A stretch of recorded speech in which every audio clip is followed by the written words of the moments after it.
Gente, esses dias eu falei um pouco sobre o Atlas das Emoções e aí resolvi hoje falar um pouco mais sobre a tristeza. Né? Assim, tem 5 emoções universais, a tristeza é uma delas, ela aparece em momentos de perda e eu acredito que muitos de nós estejamos sentindo justamente essa tristeza, né? Um certo luto.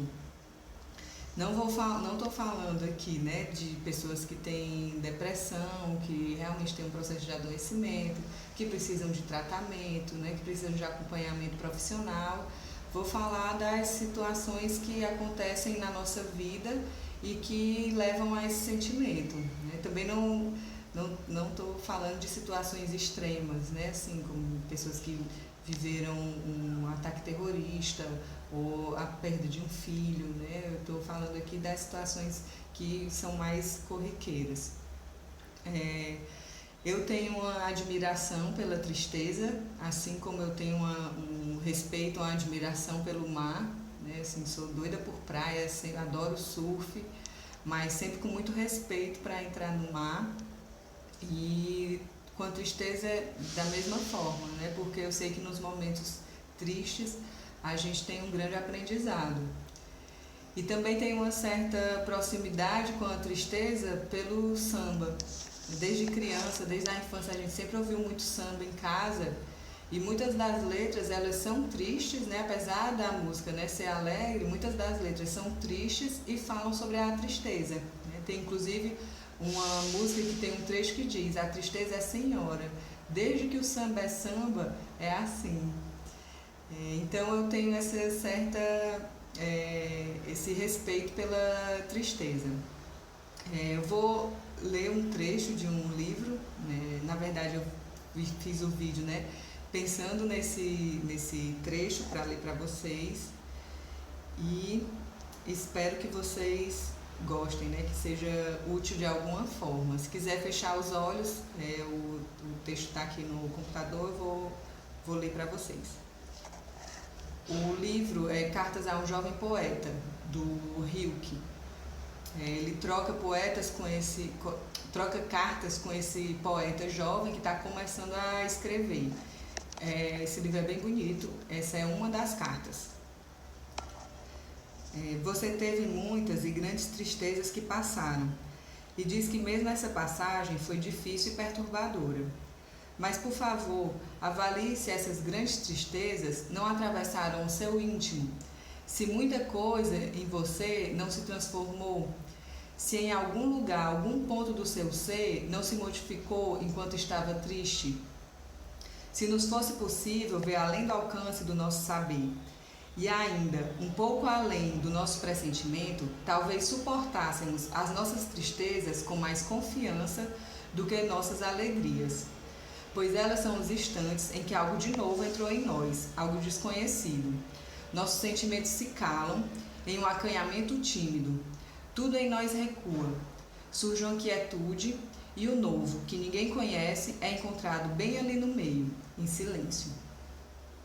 Acredito que quase todas as nossas tristezas são momentos de tensão, que sentimos como uma paralisia, porque não ouvimos ecoar a vida dos nossos sentimentos que se tornaram estranhos para nós.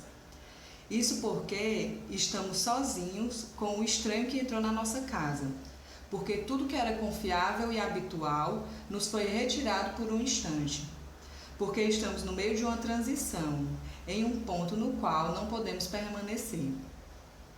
É por isso que a tristeza também passa. O novo em nós, o acréscimo, entrou em nosso coração, alcançou seu recanto mais íntimo e mesmo ali ele já não está mais, está no sangue. E não percebemos o que houve. Seria fácil nos fazer acreditar que nada aconteceu. No entanto, nos transformamos. Como uma casa se transforma quando chega um hóspede. Não somos capazes de dizer quem chegou.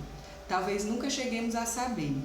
Mas vários sinais indicam que o futuro é entre nós dessa maneira.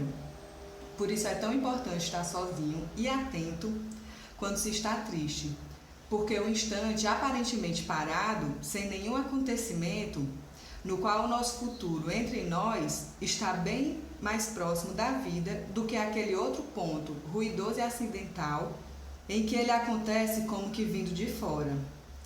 Quanto mais tranquilos, pacientes e receptivos formos enquanto estamos tristes, tanto mais profundo e mais firme o modo como novo entre nós. Tanto mais fazemos por merecê-lo, tanto mais ele se torna o nosso destino. Assim, quando em um dia distante o novo acontecer, ou seja, sair de nós e aparecer para os outros, estaremos intimamente familiarizados com ele e nos sentiremos próximos. É necessário que isso ocorra. É necessário, e dessa maneira se dá aos poucos a nossa evolução. É necessário que não experimentemos nada de estranho, mas apenas aquilo que nos pertence há muito tempo. Assim, não é preciso se assustar quando uma tristeza se ergue à sua frente, tão grande como você nunca viu, quando uma inquietação passa por sobre as suas mãos e perpassa todas as suas ações, como a luz e a sombra das nuvens. É preciso pensar que acontece algo em você, que a vida não o esqueceu, que ela segura sua mão e não o deixará cair. Por que você pretende excluir da sua vida qualquer inquietude, qualquer dor, qualquer melancolia, sem saber o que essas circunstâncias realizam? Por que perseguir a si mesmo com essas perguntas? De onde pode vir tudo isso e para onde vai? No entanto, você sabe que está no meio a transições e não desejaria mais nada além do que se transformar. Agora acontece tanta coisa no seu íntimo. É preciso ter paciência como um doente e ter confiança como um convalescente, pois talvez você seja ambas as coisas. Mais ainda, você também é o médico que tem que tratar de si mesmo. Mas em toda doença, há muitos dias em que o médico não pode fazer nada além de esperar. E é isso, mais do que qualquer outra coisa que você, por ser seu próprio médico, precisa fazer agora. Não se observe demais, não tire conclusões demasiado apressadas daquilo que lhe acontece. Deixe simplesmente as coisas acontecerem. Senão, facilmente chegar a considerar com censuras o seu passado, que naturalmente tem participação em tudo aquilo que você se depara agora. O dispêndio de energia só lhe parece tão grande porque você superestima a vitória. Ela não é a grandiosa realização que você pretende ter conseguido. O grandioso é o fato de haver algo ali que você pôde colocar no lugar daquele engano, algo de verdadeiro e real. Sem isso, mesmo a sua vitória teria sido apenas uma reação moral, sem um significado amplo. Mas dessa maneira, ela se tornou uma parcela da sua vida. Se ainda posso acrescentar algo, é o seguinte: não acredite que quem procura consolá-lo vive sem esforço, em meio às palavras simples e tranquilas que às vezes lhe fazem bem. A vida dele tem muita labuta e muita tristeza e permanece muito atrás dessas coisas.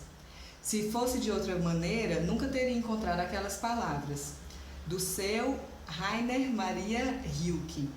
É a assinatura dele, né, no final da carta a esse jovem poeta. Na psicologia, né, quando a gente vê as emoções, a tristeza ela tem um papel fundamental, né, que é de ajudar você a pedir ajuda, né, a pedir apoio, colo. E por outro motivo também a tristeza é muito importante para mim, porque eu sou meio dura na queda, assim, difícil de pedir ajuda. E quando eu tô triste, né, nos momentos de tristeza é que eu consigo, sabe, baixar a guarda e pedir ajuda e pedir colo.